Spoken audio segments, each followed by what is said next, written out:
Olá, começa agora mais um TV Câmara Entrevista. No programa de hoje nós vamos falar sobre o livro As Rodas da Fortuna. A obra, dividida em 16 narrativas, mostra atitudes adotadas por nações vencedoras ao longo de séculos de história. Para falar detalhes do livro está comigo o autor da obra, Felipe Daiello, e o poeta Armindo Trevisan. Sejam bem-vindos ao programa. E eu começo contigo então, Daiello, te perguntando, por que o nome Rodas da Fortuna na tua obra? Veja bem, eu tinha que dar o título do meu livro algo que desse movimento. Aí ele deu o aspecto de rodas. Como você notou, os 16 episódios que eu relato, eles se desenrolam ao longo de milhares de anos e representam ciclos. Fortuna para mim representa sucesso. Pode ser mesurado, dito de várias maneiras. Para muitas pessoas, fortuna é dinheiro. Outro, felicidade, sucesso, deixar um legado.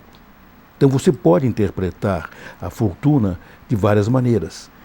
E eu achei interessante porque eu procurei, ao longo da minha experiência de viagens, relatar fatos que ocorreram ao longo do tempo em vários locais, desde Suméria, Egito, Cartago, mostrando que algumas pessoas, pela sua capacidade, saíram da caverna, enfrentaram dificuldades, mesmo enfrentando xamãs, aspectos religiosos, perseguições, eles tiveram a coragem de ultrapassar uma barreira.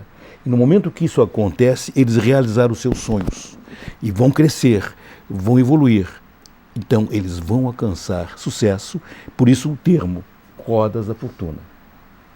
Inclusive, quando eu escolhi como padrinho o poeta Trevisan, um especialista em história, eu acho que eu acertei.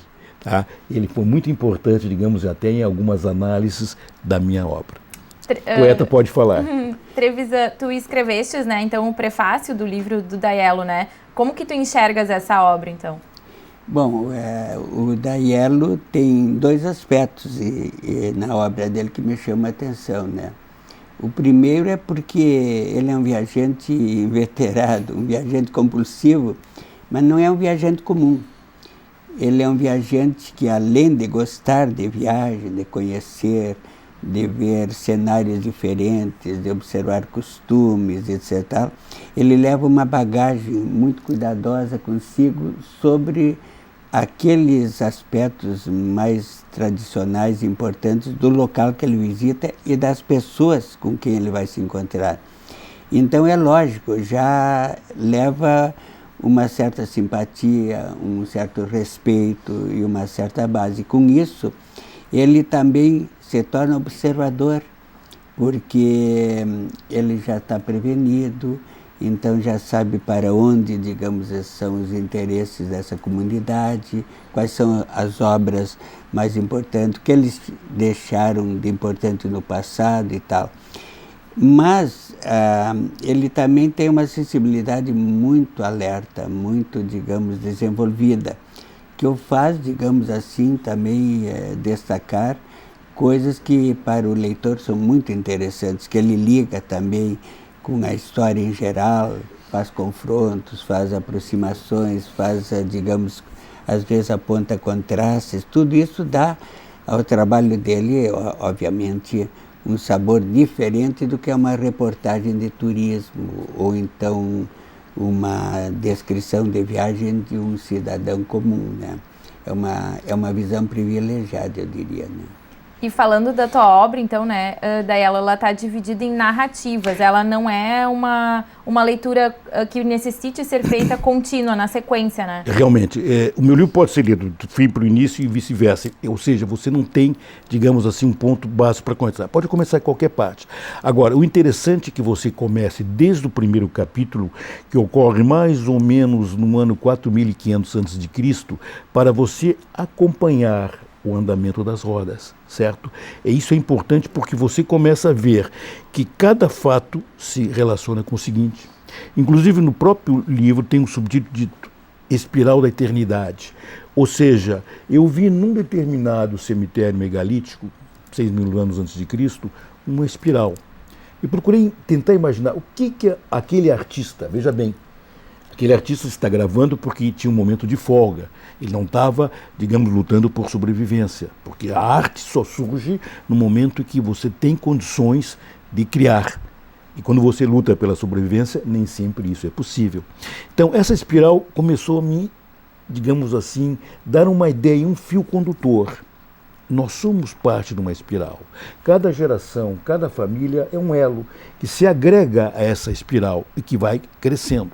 Lógico, em alguns momentos a espiral pode ser interrompida. Nem sempre ela tem as condições necessárias. Então, cada episódio ele vai se sucedendo ao outro. Por isso que é interessante você lê-lo na sequência que eu coloquei. Desde esta época inicial, 4.500 a.C., é uma época em que começa a surgir o aspecto religioso, em que começa a se formar a união das tribos, das famílias, em que há necessidade de que o homem esteja unido para ter sucesso. Daí você vai para a Suméria, começa a aparecer escrita, contabilidade, ou seja, existe uma evolução do homem ao longo do tempo. E eu procurei, acho que fui feliz, poderia ter escrito muito mais, mas o livro ficaria imenso. Eu escolhi, digamos assim, pontos essenciais aonde alguma coisa dentro da humanidade mudou. Alguém mudou. E muitas vezes uma simples pessoa, uma pessoa que sonha mais longe ou que vê algo que os outros não veem, provoca o avanço de toda a nossa comunidade, tribo, família, países, nações. E veja bem, eu termino essa parte, veja bem, teremos a parte 2 para o ano que vem, que acho eu que vai ter mais movimento do que esta. Tá? Eu já praticamente terminei, ele está em revisão, mas ele somente vai ser editado e publicado o ano que vem. Aqui eu termino no início do século XVII, quando a Espanha, o maior império que o mundo já viu até a época, maior exército, maior frota, melhores armas, um país que tirou 200 mil toneladas de prata da Bolívia, de Potosí, 6 bancarrotas, falha. Por quê? E deixa o seu poder para novas emergentes, Amsterdã, Inglaterra. Certo? E aí é uma coisa que alguns dos meus personagens, indiretamente, todos eles são professores e são mestres. Por quê? Todos eles estão preocupados em propagar as suas ideias. Eles querem vencer, não ele em si, mas a sua comunidade, a sua família. E isso, inclusive, significa uma busca da eternidade. Nós podemos ser eternos pelo nosso DNA, pelas nossas ideias, pelos nossos livros e pelos nossos poemas. Tu falaste ali que essa tua primeira obra, então, ela termina no início do século XVII, Exatamente. Né? A segunda obra começa no século XVII e vai até o ano 3200 depois de Cristo. Tem alguma coisa de Júlio Verne, tá? Se eu errar, ninguém vai me criticar, isso eu tenho certeza, tá? Mais ou menos isso. Eu realmente fiz uma projeção do que poderíamos estar acontecendo daqui a 1000 anos ou 500 anos, dentro de uma evolução gigantesca em todas as tecnologias. E até foi interessante porque eu consultei, fiz pesquisas com médicos, físicos, químicos, analistas, gente de computação, gente de mídia, alguns pesquisadores de ponta, para ter uma ideia de cada um, o que eles imaginavam. Misturei tudo isso, um pouquinho de imaginação e deu Rodas Estelares, que é o último capítulo da parte 2. Mas isso, por enquanto, ainda é segredo. E falando dessa divisão das narrativas, né, em 16 narrativas em que a obra está dividida, como que tu enxergas, Trevisan, o que foi escolhido ali, cada ponto da história desenvolvido no texto do Daiello? Olha, como ele estudou bastante a história, né, ele também se fixou em personagens importantes, né? Então, nesse sentido, vale a pena ler o que ele escreveu, porque, embora ele dê à história um tom de romance, ou seja, acrescente à história o relato dos fatos tais quais nós chegaram agora, ele acrescenta reflexões ou até, digamos assim, projeções psíquicas que ele imagina que as pessoas tiveram, porque tem coisas que, né, a gente não pode saber como é que a pessoa realmente viveu aquele momento, né? Então, ele consegue tornar essas pessoas extremamente atuais, né?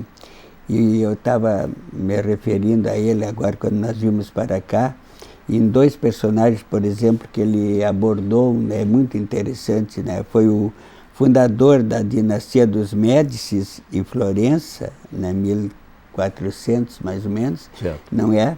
E que isso acabou dando à Igreja 3 papas, deu, digamos, líderes importantes como Lourenço, chamado Magnífico, né, que era também poeta, e poeta de valor.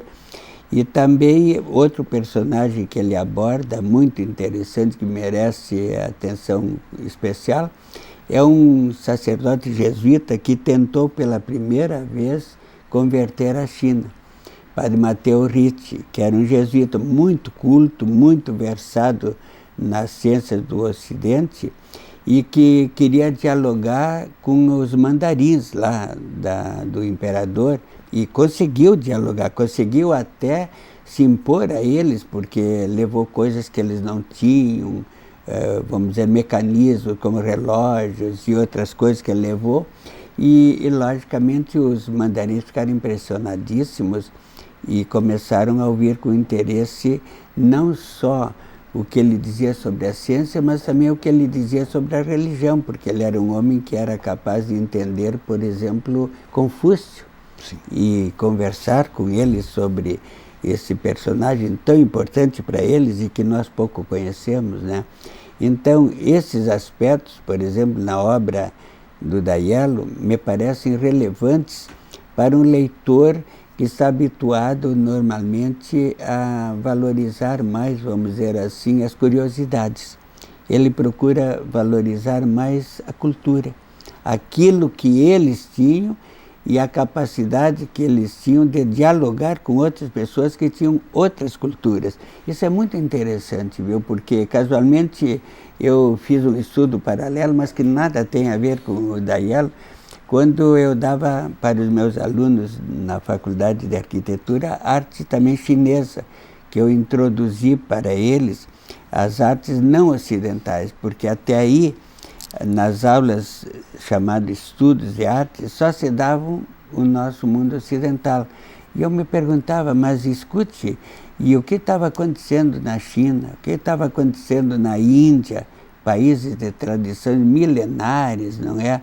O que estava acontecendo no Japão, na Mesoamérica, não é, com os olmecas, os toltecas, os maias, os astecas, né, que são mundos riquíssimos, né? Então eu também li a história do Padre Ricci, né, e vi que foi um fracasso para o Ocidente e para o catolicismo não ter entendido os chineses suficientemente para aceitar um prazo para eles compreenderem também a religião cristã. Eles tinham, por exemplo, um apego muito grande aos antepassados, como os romanos, assim, os ancestrais, né? E ofereciam sacrifícios e tudo.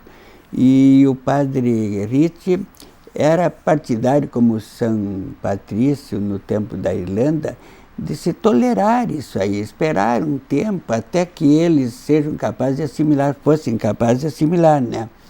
E lá não. Os cardeais e o próprio Papa se mostraram intolerantes. Não, tinha que ser como o Ocidente estava praticando. A liturgia tinha que ser como a liturgia do Ocidente. Obviamente, os chineses se rebelaram porque tinham que deixar, de repente, costumes muito entranhados nele, muito profundos, e que eles queriam manter.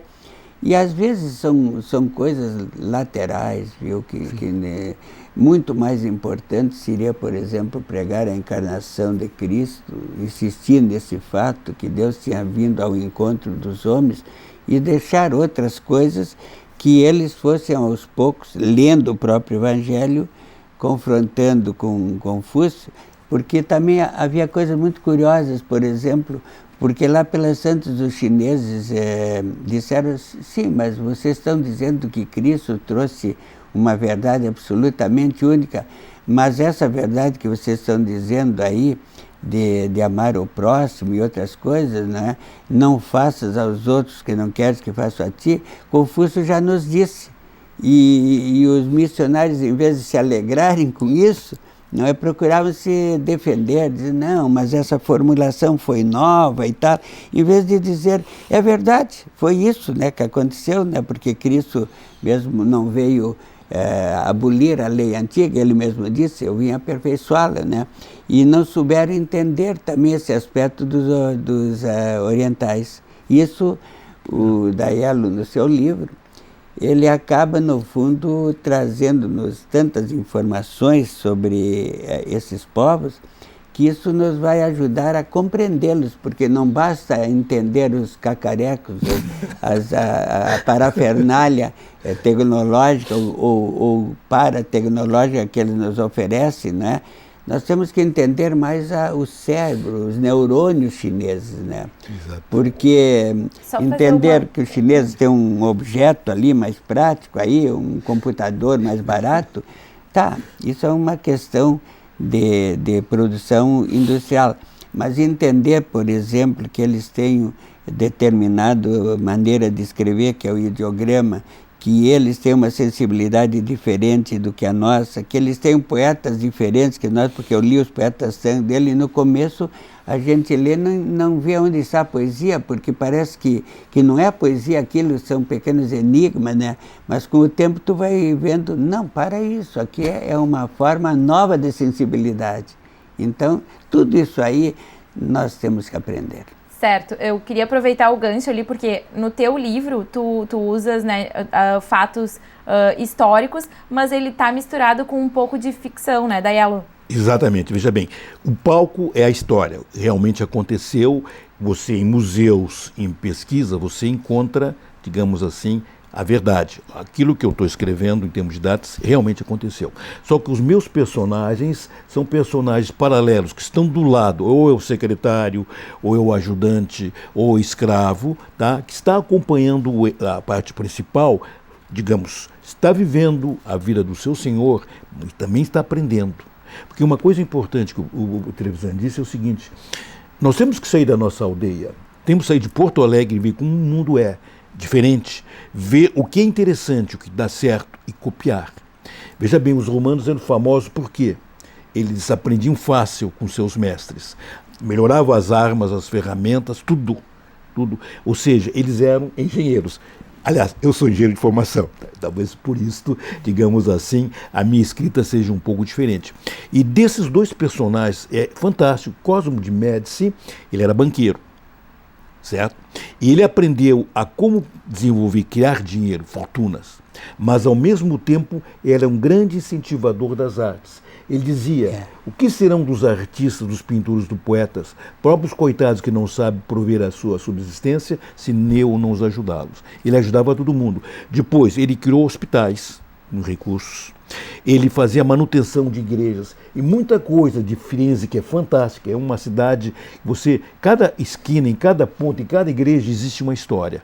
Se não fosse ele, muito disso teria desaparecido.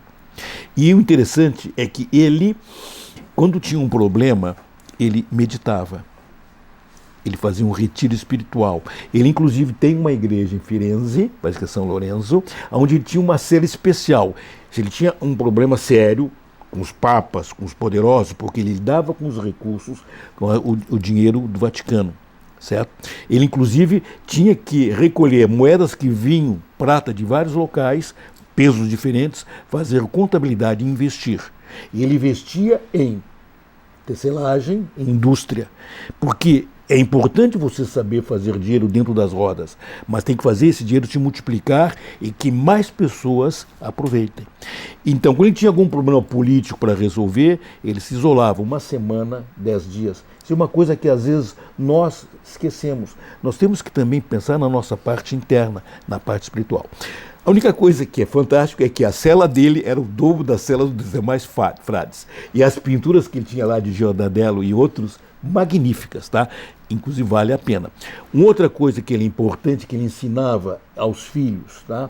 A importância de guardar dinheiro e de controlar os políticos. Como ele dizia, nós temos que estar atrás dos políticos, eles fazem erros. Nós temos que financiar, às vezes, as suas bobagens, mas nós não podemos deixar eles livres, porque senão eles serão a ruína nossa e a deles. certo? Então, Cosmo dos Médios é um personagem que sempre me marcou. E eu acho que criei um personagem interessante, que foi o secretário dele, que acompanha todas. E veja bem, a importância da mulher. Numa época que a mulher não tinha uma grande influência, a esposa dele, tá, ela tinha a incumbência de preparar os jantares.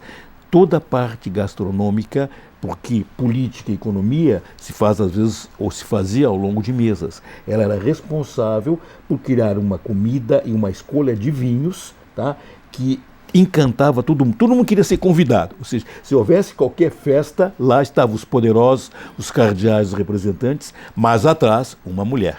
Sempre tem uma mulher atrás de um homem.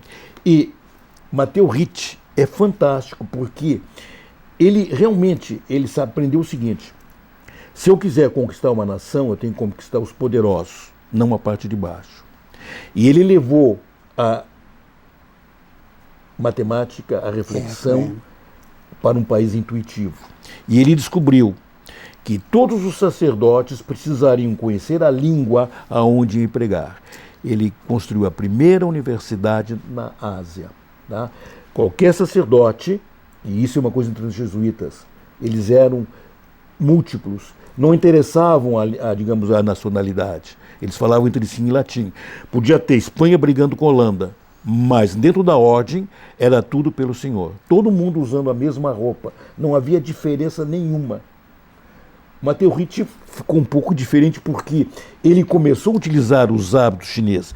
Quem vê a sua fotografia, e ele me, digamos, impressionou quando eu fui numa igreja em Zurique, uns 4 anos atrás, eu vi a fotografia de um jesuíta vestido com um mandarim preto. Me chamou a atenção. E aí eu comecei a pesquisar e deu essa referência. Ele, digamos assim, criou o primeiro dicionário mandarim latim e depois mandarim português, certo? Ele traduziu Confúcio para nós. Nós desconhecíamos toda a importância, e veja bem, nós não podemos desconhecer as outras culturas, as outras civilizações. As rodas precisam disso. Às vezes, em algumas discussões com alguns jornalistas, tá, ideologicamente mal posicionados, de olha, as rodas vão para frente, elas não se detêm nem à esquerda nem à direita. O importante é que o legislador permita que as rodas tenham o seu fluxo acelerado, não travados. E na segunda parte, depois nós podemos ver o que os livros ensinam. Porque eu digo, é mais fácil aprender com os erros dos outros do que os nossos. Sai mais barato. Eu ia falar para a gente falar justamente no segundo bloco essa questão, né, das rodas da fortuna e como o Brasil se encontra, né, diante delas, se segue ou se não segue. Mas antes da gente entrar nesse assunto, eu queria te perguntar, né, Daiello, a gente tem aí séculos de história, né, que são apresentados no teu livro. Sim. E quando eu conversei contigo antes do programa, tu falaste que demorou 3 meses para escrever a obra, né? Como é que foi essa pesquisa histórica? Porque é muita informação, né? Veja bem, eu aprendi desde cedo a ler. Podemos até discutir a importância da leitura, a importância de você desenvolver a memória da longa duração. O livro permite isso, esse exercício, certo? Através, digamos assim, da leitura, desde muito tempo eu me interessei por cultura, arte, religião, histórias, aventuras, certo? Museus. E você vai gradando isso. Se você desenvolve a memória de longa duração, quando você começa a escrever, tudo aquilo que está guardado lá no porão da tua mente começa a fluir. E você vai, tá? Então, quando você começa, eu digo, às vezes entro numa prisão, tá? Você pode escrever 2, 3 dias quase sem parar, tá? Eventualmente eu paro para nadar um pouquinho, às vezes quando você está muito cansado eu vou jogar um tênis, porque você não é uma máquina e você precisa às vezes parar um pouco. Todo mundo para, todos os escritores param, até os poetas, para se reciclar, tá? Mas quando você começa, não para. E tu tens um refúgio ali também onde tu escreves, normalmente, digamos que todos os meus livros, maior parte deles é escrito em Torres. É um lugar energeticamente gostoso de trabalhar, tá? Eu adoro Torres. Normalmente eu escrevo, a minha época é de novembro, dezembro, janeiro, fevereiro. na época que é mais adequada. Tá muito frio na Europa, então a gente não viaja mais. Certo. Nós vamos fazer um breve intervalo e no segundo bloco, então, a gente volta para falar, né, um pouco do Brasil e desse contexto, se o Brasil está nas rodas da fortuna. Para você aí de casa, fique conosco, nós já voltamos.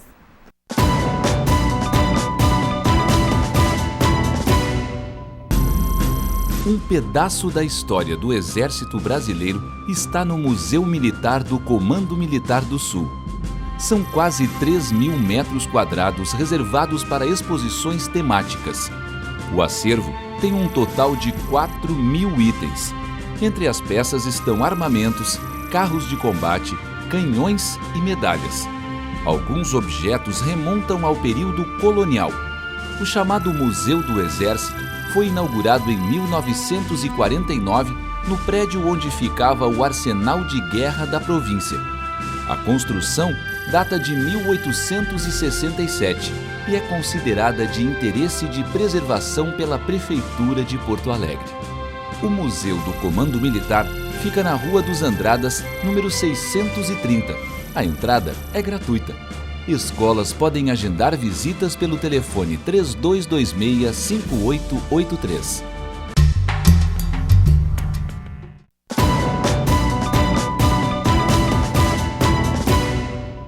TV Câmara Entrevista está de volta. No programa de hoje nós falamos sobre o livro As Rodas da Fortuna. Daielo, no primeiro bloco, né, nós falávamos de países que estão nas rodas da fortuna e de países que não estão. A gente não chegou a falar, no caso, para desenvolver melhor esse assunto no segundo bloco. Eu te pergunto, tu achas que diante dessa pesquisa que tu fez, né, o Brasil se encontra nas rodas da fortuna? Veja bem, eu diria o seguinte, não. Lamentavelmente, nós estamos perdendo muito tempo discutindo futebol, discutindo FIFA, discutindo pequenas coisas que não interessam. Veja bem, as nossas mídias hoje, a maior parte do tempo, são futilidades. E o próprio sistema moderno que te joga numa roda, é uma roda em que você aprende muito de nada. Nós gostamos de discutir. Colocamos no Face, estou comendo um peixe. Que me interessa o peixe que está comendo? Tá? Se ele dissesse que está acompanhado de um vinho tal, X, fazendo uma harmonia, tudo bem. Mas não, o objetivo é apenas mostrar que está no restaurante. Tá? Futilidades. E dentro disto, hoje, nós estamos no que eu chamo numa discussão ideológica que não leva a nada. Eu adoro essas discussões. Eu tenho amigos ligados ao marxismo, inclusive, eu digo até, nos meus livros, que o Rio Grande do Sul e a sua Universidade Federal do Rio Grande do Sul será o último núcleo marxista do mundo. Tá? Nós discutimos aqui esquerda e direita. Não existe mais isso. Existe boa gestão e má gestão. Existe eficiência e ineficiência. Certo? Como diz um grande líder chinês, quando ele fez uma visita lá por 79, Deng Xiaoping, a Singapura. Singapura é fantástica, uma cidade-estado que deu certo. E hoje está levando os maiores cérebros para lá, pagando fortunas, porque está criando algo para o futuro. E ele disse a célebre frase, não interessa a cor do gato, desde que ele casse o rato. Então não me interessa esquerda ou direita, eu quero eficiência. As rodas não se desviam para a esquerda ou para a direita, ela tem que avançar. E para avançar nós temos que ajudar as pessoas que tenham capacidade de fazer a movimentação. É o que a gente chama, o que eu criei, pessoas que criam riqueza, que criam fortuna. Elas têm que ser incentivadas. No Brasil, mérito não tem sentido nenhum. Nós aqui fazemos a cultura da mediocridade, para o atraso, para trás. Isso não está sendo feito na Coreia, um país de 50, não chega a 50 milhões de habitantes, e que está numa evolução fantástica. Aí o Japão, você compara, o Japão está envelhecido, é diferente. A Coreia você sente vibração, energia. O Japão está estacionado, é um país velho. Ele é interessante, mas não é um país bom de trabalhar e não tem um futuro. Certo? Essa questão de pensar no futuro também seria estar nesse ciclo do sucesso? Exatamente. Veja bem, a Coreia, eu poderia citar outros países, mas de Coreia. Por que Coreia? A Coreia, 60 anos atrás, estava inferior ao Brasil em termos de tudo. PIB, cultura, perspectivas. Nós éramos um país do futuro à época, continuamos sempre, e eles eram um país atrasado. Para você ter uma ideia, o japonês considerava o chinês um ente inferior e o coreano um cachorro do chinês. Vejam bem, pode ser violenta a imagem. Hoje mudou completamente. E eles têm os melhores estalidos, vocês precisam ver a produção de navios dele. É uma coisa fantástica. A evolução tecnológica em computadores, Samsung. A evolução que eles estão fazendo em produção de alimentos e conservação. A mobilidade urbana, os nossos arquitetos de Porto Alegre, meus amigos, tem vários, deveriam ver o que está sendo feito. Nós aqui não estamos fazendo nada, ao contrário. Porto Alegre é o pior lugar para você fazer empreendimentos imobiliários hoje. É um terror. E nós não vimos isto. Lamentavelmente, o Rio Grande é um Rio Grande cada vez menor. Mas, então, o que eu diria? Nós estamos perdendo tempo discutindo coisas idiotas. Nós temos que ver o que os outros estão fazendo para que as rodas avancem e não retrocedam. Veja bem, tem países como Iêmen e Afeganistão, Iêmen eu estive lá, hoje é impossível. Acabaram. Por quê? Entrou um fundamentalismo muçulmano que é um terror. E veja bem, toda civilização onde a mulher é colocada em segundo plano não tem futuro. Não sei se o meu amigo poeta pode concordar com isso. Eu sempre vou concordar com isso, porque senão eu não concordaria com o próprio Deus, né? Por que criou a mulher? Exatamente isso. Quando ele viu que não era bom que o homem ficasse só, né? Ele deu uma companheira, não havia entre os animais ninguém que pudesse fazer companhia. A mulher é essencial.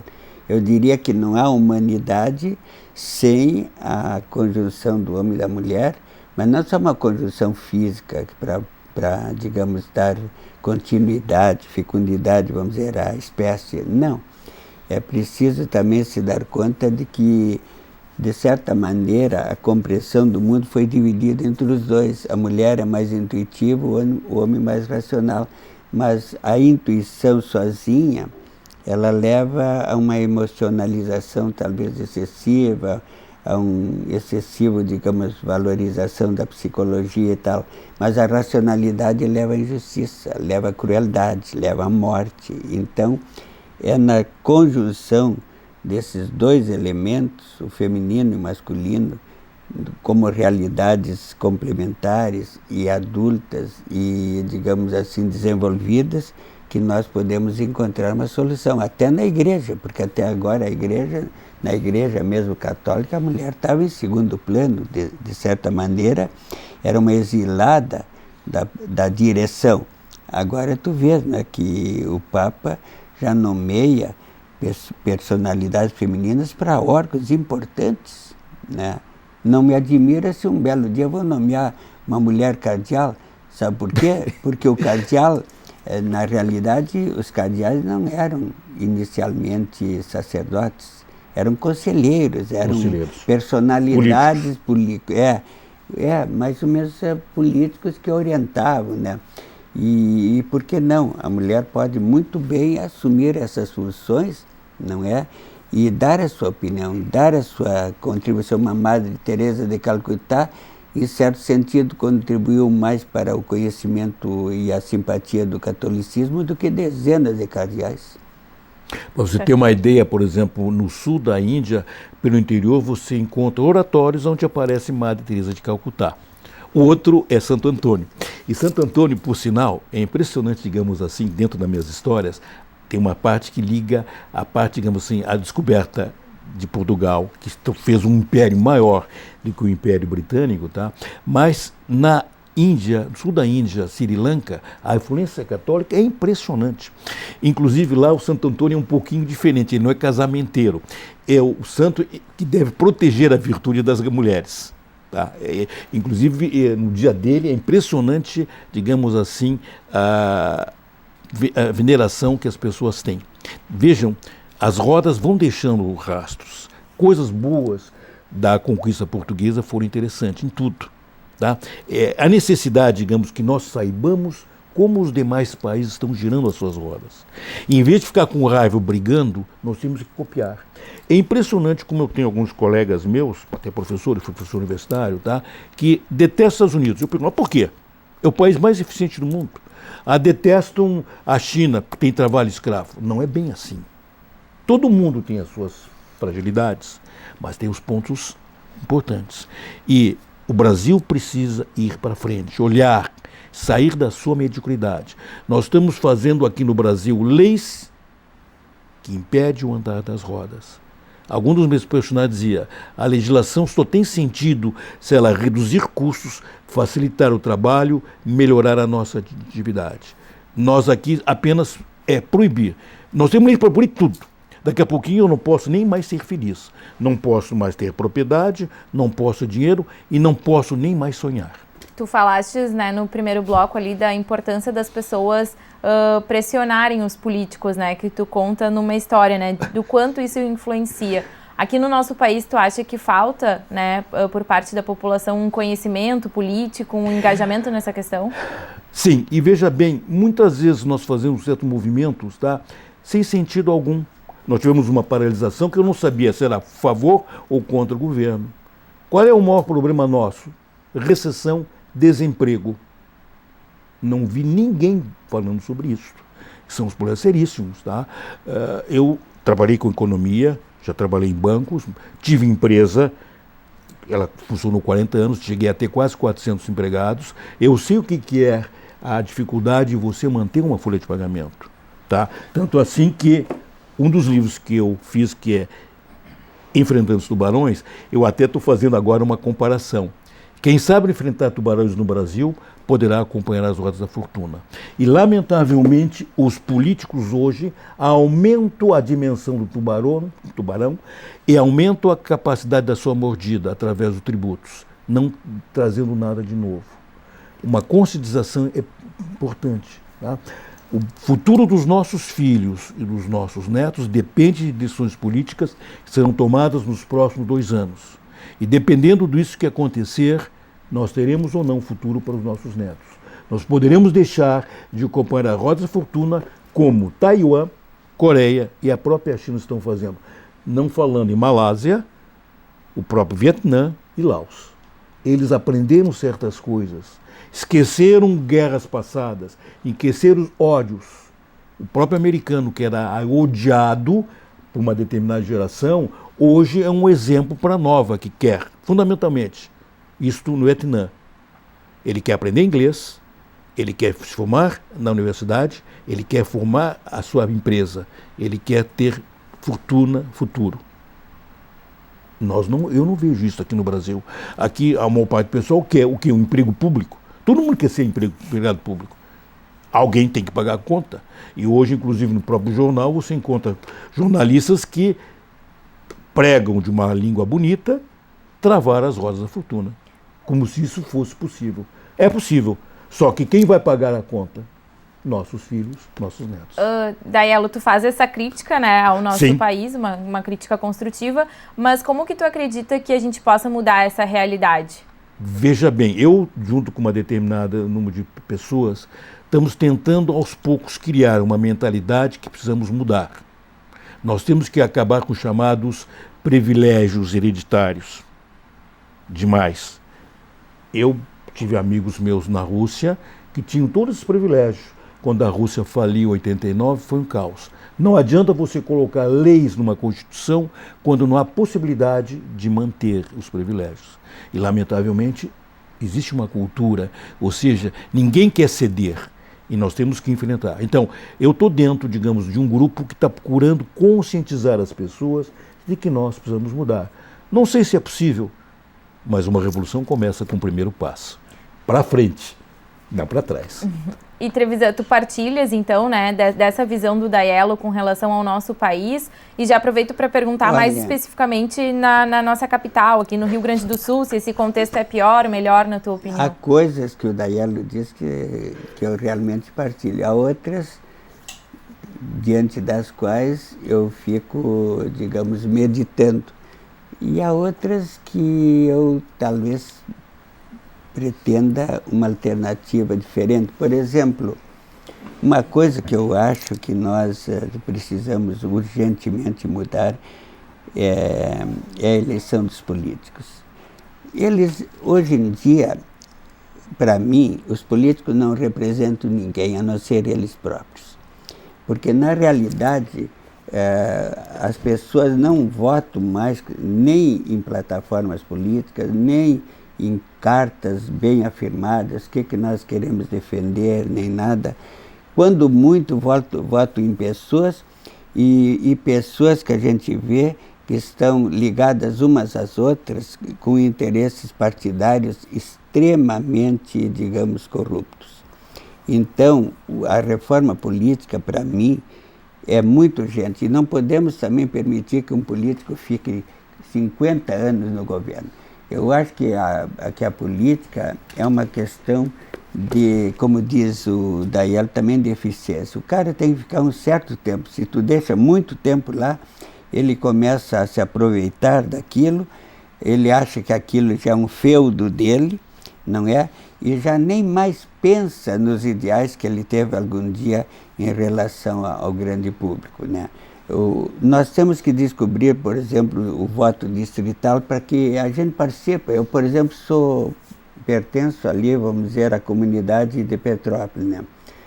Mas eu não vou já fui a algumas das reuniões do PT nos velhos tempos, mas vi que lá aquilo também não funcionava, porque vinham lá grupos que abafavam os outros, né? Quer dizer, se a gente dizia levantava uma objeção contra, né, o grupo, digamos assim, participativo, aquele grupo que já tinha elaborado uma espécie de política, abafava a gente, então não havia democracia. Eles não queriam nunca ouvir uma objeção. E assim também eu vejo ali, por exemplo, eu iria numa reunião que fosse ali local para discutir quem era o nosso candidato ali, porque ali eu poderia dizer, bom, então o senhor prometeu que ia defender tal coisa, tal, não defendeu, não fez isso, né?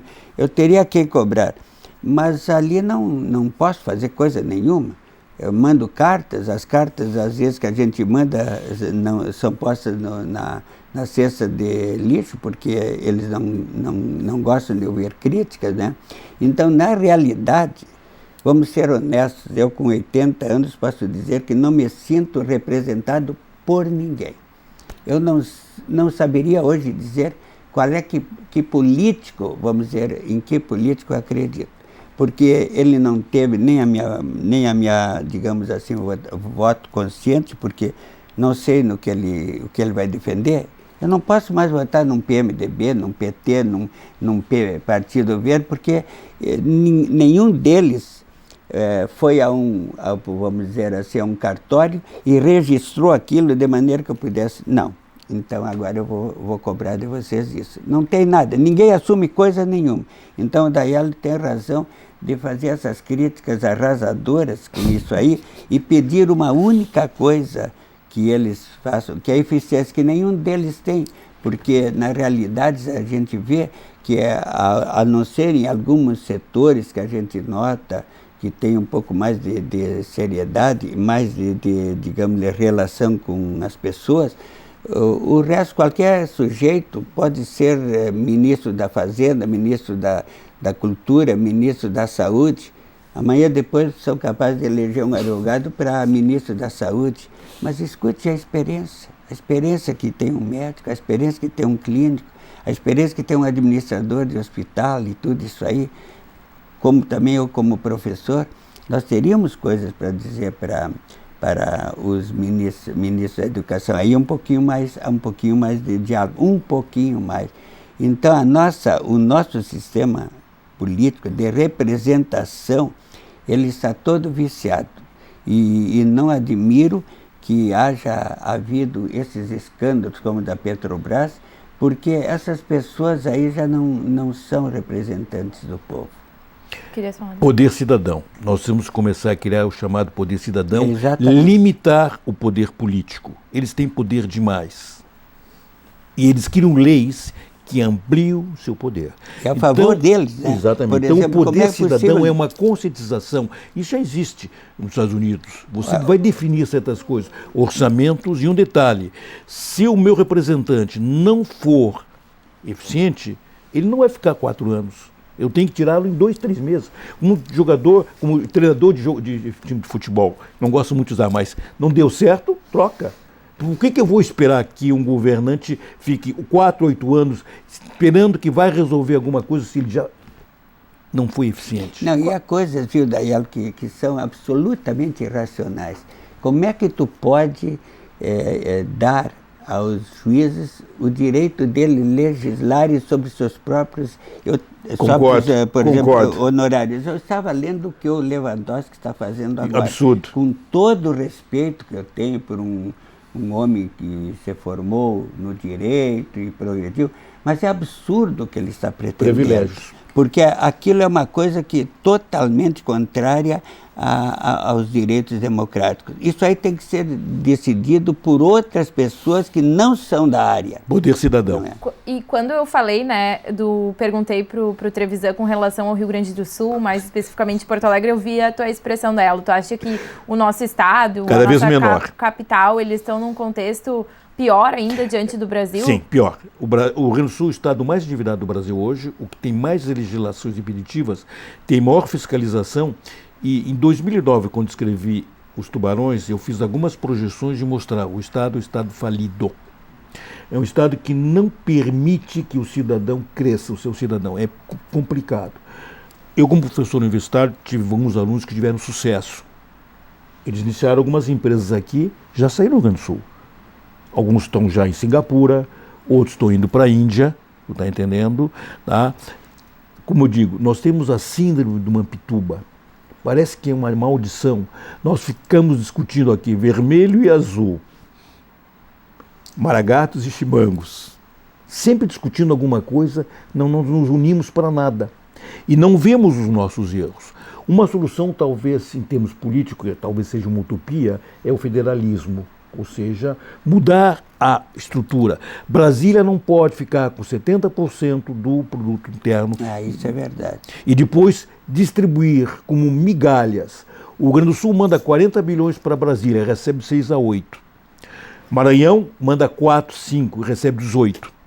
Nós temos estados no Brasil que sobrevivem porque recebem mesadas de 4, 5 bilhões por ano de Brasília, como o Acre. Um estado inviável. Não tem emprego, não tem nada.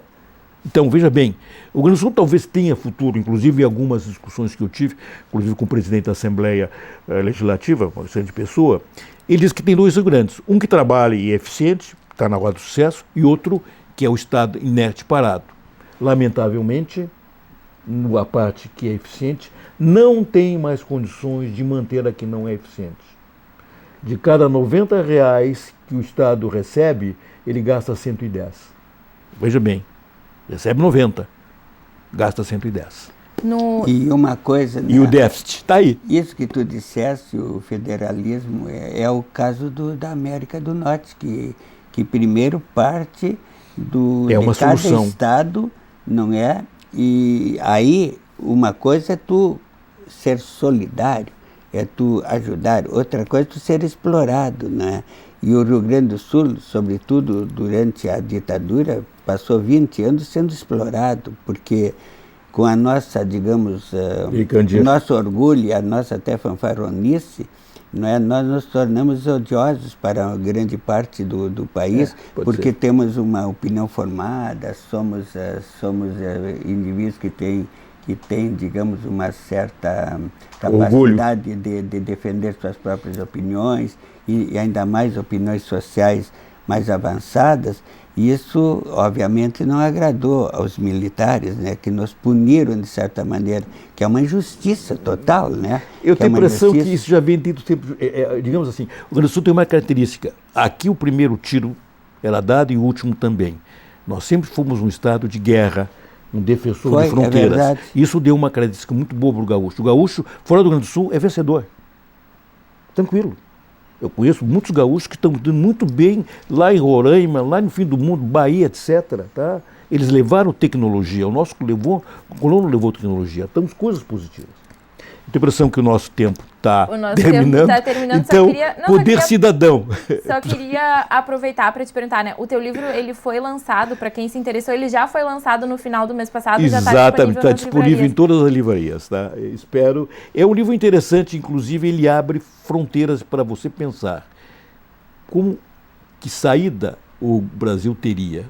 Que contribuição eu trouxe? Não sei. Pelo menos eu acho que podemos ele alarga a mente das pessoas. Não tem Essa parte 2, sim, essa será mais política. Inclusive tem um capítulo que se chama O Petróleo é Nosso, a Petrobras já foi. E ele já está todo escrito, Daiello? Tá, já entreguei para a revisão final. E qual é a previsão de lançamento dele? Ano que vem, porque, veja bem, você pode escrever um livro em 3 meses, mas você leva 3, 4, 5 fazendo a edição. Porque isso aqui é um trabalho de equipe, não sou eu. Tá? Artistas plásticos, diagramadores, pessoas que escolhem letra, é um trabalho fantástico e isso é gostoso. Não é só escrever o livro, é acompanhar a sua edição, a sua execução. E a equipe do Ledur, da AGE, que é a minha editora preferida, é fantástica. Ela é um sucesso. Certo. Obrigado pela atenção. Queria agradecer a presença de vocês no programa de hoje. Queria agradecer a sua presença também aí de casa e o TV Câmara Entrevista fica por aqui. Até o nosso próximo encontro.